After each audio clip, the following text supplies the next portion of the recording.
Olá pessoal, estamos de volta para continuar nossa aula de Direito Penal, tratando sobre tempo e lugar do crime.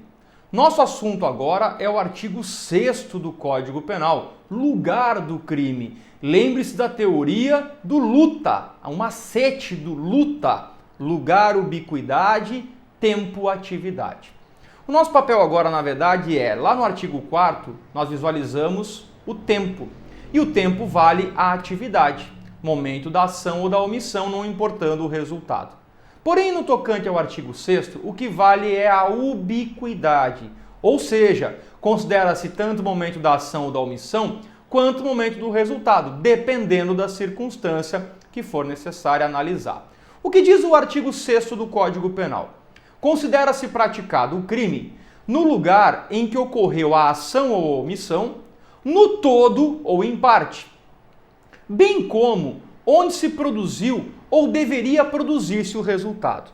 Vai valer então como lugar do crime tanto onde eu pratiquei a ação ou omissão, no todo ou ainda que parcialmente a ação ou omissão, bem como também é considerado lugar do crime onde se produziu ou deveria ter produzido o resultado. Eu já vou dar exemplo prático.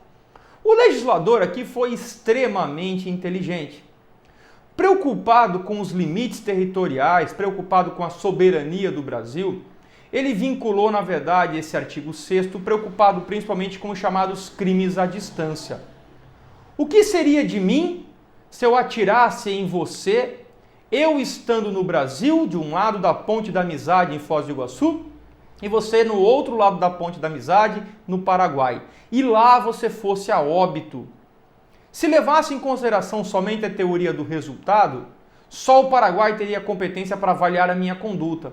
Se levasse em consideração a atividade, somente eu teria condições, o Brasil teria condições de avaliar a minha ação. Porém, se eu fugisse para o Paraguai, tecnicamente o Brasil ficaria de mãos atadas. Porém, ao utilizar a teoria da ubiquidade, vale tanto o lugar onde eu pratiquei a ação ou omissão, quanto onde se produziu o resultado. Ou seja, eu posso ser processado tanto no Brasil pela ação ou omissão, quanto no Paraguai pelo resultado. Percebam que isso ocorre também de maneira inversa. Imagine que eu estivesse no Paraguai e atirasse em você aqui no Brasil. Você fosse a óbito no Brasil. Automaticamente, se fosse pela teoria da ação, o Brasil não teria como me processar, pois eu estou lá no Paraguai. Se fosse pela teoria do resultado, o Brasil avaliaria somente pela morte, mas tecnicamente eu estaria lá no Paraguai, não conseguiria muitas vezes me atingir. Mas, em razão da teoria da ubiquidade, o lugar do crime pode ser considerado tanto lá no Paraguai quanto no Brasil. E aí o Brasil sempre é soberano, o Brasil sempre é competente para abrir um procedimento e apurar este procedimento contra o agente do crime. Perfeito? Então vale o lugar da ação ou da omissão, tal qual o lugar onde se produziu o resultado.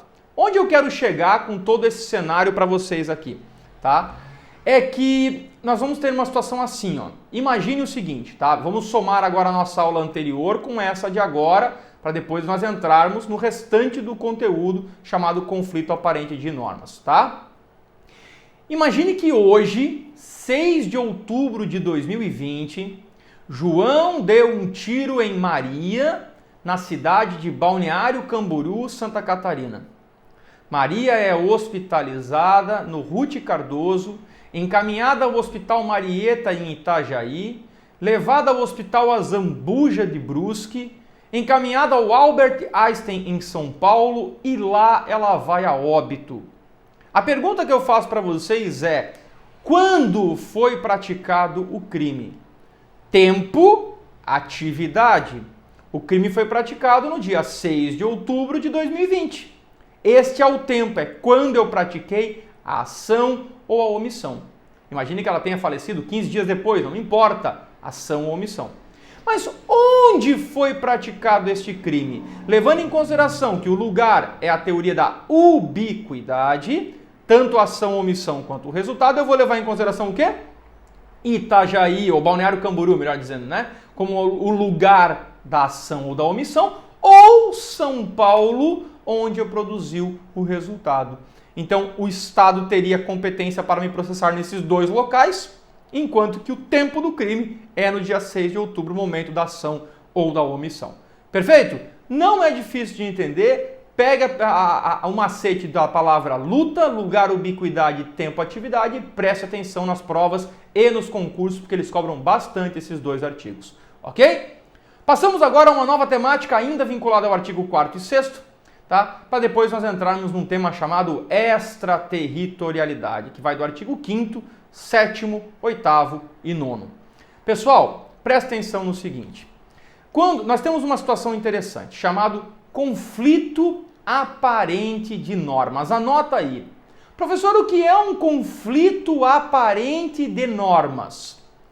É quando eu tenho uma unidade de fato, eu tenho uma única conduta praticada pelo agente, porém eu tenho uma pluralidade de normas, eu tenho mais de uma norma, tá? Mais de uma norma, querendo regular aquele fato. Aparentemente elas estão em conflito, porque aparentemente todas elas se aplicariam, porém, efetivamente uma só será aplicada. Conflito aparente de normas. Vou dar alguns exemplos práticos, porque para resolver o conflito aparente de normas, eu preciso de pelo menos um dos 4 princípios. E vou explicar como é que funciona. Nós temos um princípio chamado princípio da especialidade, um princípio chamado da consunção, C-O-N-S-U-N, C cedilha ao atil, consunção, princípio da subsidiariedade e princípio da alternatividade. Professor, eu não entendi. O que é o princípio da especialidade? É quando, dentre aquelas múltiplas leis que se aplicariam ao caso específico, uma delas é mais especial que a outra. Já vou dar um exemplo. Hoje nós temos um crime chamado contrabando, que é importar ou exportar mercadorias proibidas. Então significa que se eu for para outro país, por exemplo, e importar de lá cocaína, parece-me que eu incorreria no crime de contrabando, importação de um produto proibido. Porém, existe uma lei, a lei de drogas, que trata do tráfico internacional de drogas, que é a importação de drogas. Percebam, ambas tratam de importação de produtos ilícitos. Porém, a lei de drogas ela é mais especial, ela é mais direcionada, ela é mais pontual. Então, logo, o princípio da especialidade resolve, porque eu vou usar a lei de drogas e vou esquecer o contrabando. Era um conflito aparente de duas normas para um único fato. Aparentemente as duas se aplicam, mas efetivamente uma só se aplica. Princípio da especialidade. Professor, o que é o princípio da consunção? O princípio da consunção determina que o crime maior absorve o crime menor. Por exemplo, se eu praticar homicídio em relação a você, por óbvio, eu posso ter lhe agredido, por exemplo, chegando ao homicídio. As lesões corporais que levaram até a morte são deixadas de lado. Eu não responderei por homicídio e lesões corporais, porque a lesão corporal ela é menor do que o homicídio. O homicídio veio e abarcou o crime maior, absorveu o crime menor. Outro exemplo clássico. Se eu vou entrar na sua casa, eu quero furtar a sua TV de plasma. Para ingressar na sua residência e furtar a TV de plasma, eu violei o domicílio. Então eu tive um crime de violação de domicílio e um crime de furto. Por óbvio, violação do domicílio, ela se torna um meio para que eu chegue no resultado furto. O furto é maior, absorve o crime menor. Isso é o princípio da consunção. Professor, o que é o princípio da subsidiariedade? É o mesmo exemplo que eu dei agora da consunção, porém, eu nunca chego no mais grave. Eu entrei na sua residência e dormi no sofá. Ah, mas ele queria furtar, mas eu não furtei. Então esquece o crime mais grave, aplica só a violação de domicílio, que é a mais leve. Eu lhe agredi, mas você não morreu.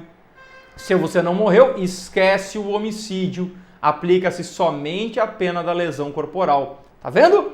Especialidade, uma é mais especial que a outra. Consunção, eu passo por crimes menores até chegar nos maiores e o maior abarca os menores. Subsidiariedade, eu tenho o menor e o maior, mas eu nem chego no maior, eu fico só no menor. E automaticamente a subsidiariedade, que eu fico só no menor. E por último, a alternatividade.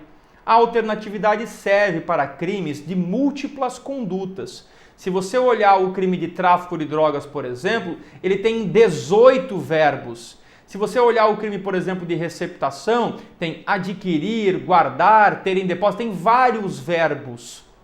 Mesmo, onde é que eu quero que vocês entendam? Se eu praticar em espaço e tempo múltiplas condutas de um único crime, eu respondo uma única vez. Não entendi, professor.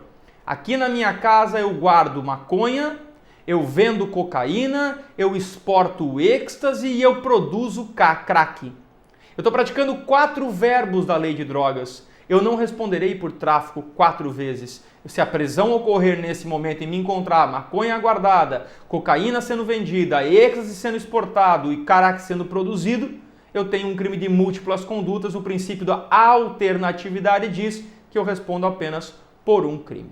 Perfeito? Então nós falamos aqui do conflito aparente de normas, especialidade, consunção, subsidiariedade e alternatividade. No nosso próximo encontro nós entramos numa temática um pouquinho mais entroncada, chamada de extraterritorialidade. Aí vai ter que ter uma atenção redobrada para você adquirir conhecimento e se dar bem nas provas tanto da faculdade quanto do concurso público. Bons estudos e até o nosso próximo encontro.